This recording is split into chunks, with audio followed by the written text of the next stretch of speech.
Orimonk. Hello everyone! In this video, we'll show you how to play Crystal Age, a strategy and fantasy game recommended for players over 12 years old, from 1 to 4 players, with an approximate duration of 30 to 120 minutes. The objective of this game will depend on the game mode we play. In solo mode, it will be to defeat the Lord of Corruption. In cooperative mode, it will be to defeat as many Lords of Corruptions as players are in the game. The competitive mode will consist of holding 3 turns in the crater's center. Setup. First, prepare the map of Ansel by joining 4 kingdoms, leaving the crater in the center. Then, prepare the 4 creature decks by placing in each of them as many copies of each different creature as players are in the game. Each deck has 6 different creatures. Once done, shuffle them and place the decks next to the board. If you play in cooperative mode, choose the Lord of Corruption you'll face at the end of the game. Each Lord of Corruption has a unique mechanic that can affect the whole game or the end of it. You can look in detail at every Lord of Corruption and their mechanics in the rulebook. Place the card in a visible place and the acrylic in the crater's center. Place the Guardian miniature blocking the entrances to the crater. In each of their bases, insert 2 destruction gems, a potion in the space in front of each of them, and another one in the adjacent space. Leave the dice and damage counters aside. Then, give a random hero to each player. Each of them places their miniature in 1 start square. If you play in cooperative mode, grant a gift to each hero. In solo mode, the player controls 2 to 4 heroes. Use the dials to create the life reserves of the heroes. Each player rolls a blue die. Whoever gets the highest roll will be the starting player. Once this is done, everything's ready to start playing.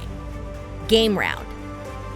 In each round, beginning with the starting player, each one will perform the following 2 phases. Movement phase. Mover your hero by choosing one of the 3 types of movement. Walk. You move 1 square. Jogging. You move 2 squares. If you play in cooperative mode, PvP, you have a 3rd movement. Run. You move 3 squares, but then you can only perform the action Fight against a hero or Dominate or Destroy Corruption. You won't be able to cross a square occupied by an opposing hero. You can move in any direction, but you can't retrace your steps in the same turn. When you enter a portal, you can move to any other portal in the board. If you end your movement where there's a potion, remove it from the game and recover 3 lives. Action phase. After moving, perform one of the following actions. Fight against corruption. Draw cards from the creature deck of the corresponding zone, the wall, the biome you're in, or the crater. If your move was walking, draw 2 cards and choose one. If it was jogging, draw a single card. Then, fight against the creature. All Crystal Age cards have 4 attributes and their own abilities. Initiative determines who starts the combat. Attack. It's the number of dice or the given color that are rolled to attack. Each color of the die represents a level of corruption. Low corruption, medium corruption, and high corruption. The higher the level of corruption, the better the results. Defense. Each die inflicts 1 point of damage when it equals or exceeds the opponent's defense. Life. When life reaches 0, the opponent is defeated. Abilities. There are 9 different abilities in the first box to use during the game. The expansions add new abilities. With them, you can obtain health, modify the results of the dice, or inflict damage points. Each combat follows these steps. Pre-combat. At the start of the combat, the 2 fighters apply their pre-combat abilities.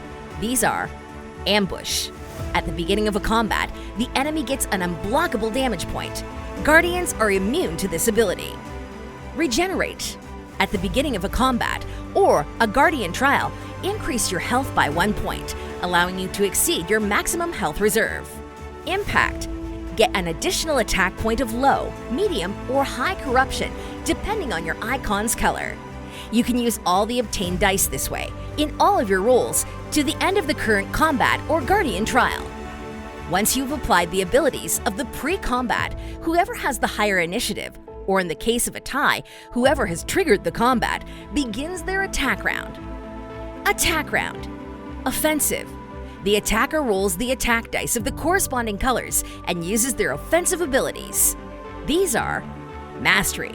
You can re-roll one of your attack dice. You keep the last result, even if it's lower. Miracle. Increase by 1 the result of your attack dice. Stage 2. Defensive. The defender applies their defensive abilities. These are Fatigue. Reduce by 1 point the result of one of the opponent's die. Consume. A result of 1 in an attack die of your opponent allows you to recover 1 health point. Health is recovered before applying the damage, and it's never able to exceed the max health reserve. Stage 3. Final. The attacker applies their final abilities. Destroy. A result of 3 in one of your attack dice inflicts 2 damage points instead of 1. Tear up. Your opponent gets an unblockable damage point. Finally, apply the inflicted damage points. You can spend destruction gems to inflict extra damage points. Now the attack round of your opponent begins. End of the attack round. Once the attacker has inflicted damage, and if the defender hasn't been defeated, a new attack round will begin, and the 2 of them will change roles. The defender will become the attacker, and vice versa. When you fight a creature or a Lord of Corruption, a random player will be performing its actions. Creatures will roll attack dice and use abilities according to the deck they appear from. When defeating a creature, you can keep its card and use its abilities in the next action phases. If when you draw creatures, 1 or more creatures you control appear, discard them and draw until creatures that you don't control appear. Fight against a hero. In competitive mode, when you end your movement in a crater square occupied by another hero, you fight against them following the rules described above. When a hero is defeated, they are eliminated from the game. The winner can choose one of these options. Keep all the creatures of the defeated hero. They have to choose 3 creatures to keep and discard the rest of them. Keep the guardians and the destruction gems of the defeated hero. Regenerate health. They can match their current health reserve to an opponent hero's one. Get the favor of the guardian. When you are in a square adjacent to the guardian, you can take the guardian's challenge to get its favor. First, the hero activates their pre-combat abilities. Then they suffer as many damage points as destruction gems the guardian keeps in its base.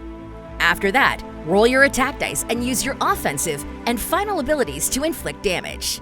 You can spend destruction gems to cause extra damage points. Steal a gem from the guardian's base for each 2 damage points caused. If you manage to cause 4 damage points in a single attack, you can keep the miniature and obtain its power. If you don't pass the trial, the Guardian's health is regenerated and moves the hero to the opposite portal. End of the game. Depending on the game mode, you perform a different action. Competitive mode. Dominate the corruption. This action triggers the end of the game. When you are in a crater square and you perform this action, place your hero in the center. Once done, you won't be able to get out of there. Draw a creature card from the crater creature deck and fight. Repeat this process in your next 2 turns. If you survive 3 rounds in the crater's center, you'll win. If there's another hero in the crater's center, you'll have to fight them to occupy its place. Remember that you can also win a competitive game by defeating the rest of the heroes. Cooperative and solo mode. Destroy the corruption. This action will trigger the end of the game. All the heroes must be in the crater square. Place all the heroes in the crater center and begin the final combat against the Lord of Corruption chosen at the beginning of the game. This combat follows the same rules as the rest of them, but with some different aspects. Before starting the combat, the players must choose a hero as a defender for the rest of the combat. The defender will be the only one receiving the Lord of Corruption's attacks, so only they'll be able to use defensive abilities during the combat. All the destruction gems and gifts are discarded. All the heroes and the Lord of Corruption apply their pre-combat abilities, just once at the beginning of the combat. The attack round begins. The fighter with the highest initiative begins their attack round. Once the damage is dealt, continue with the next fighter, following the initiative order until every hero and the Lord of Corruption have performed their actions. Repeat the attack rounds until the life of the Lord of Corruption or the shared health life reserve of the heroes reaches 0 or below. If you defeat the Lord of Corruption, you have won the Crystal Age game. But if your health reserve reaches 0 before it, you'll lose. And so far, the tutorial on how to play Crystal Age, a very strategic game in which you'll test your courage and strength against corruption. オリモンク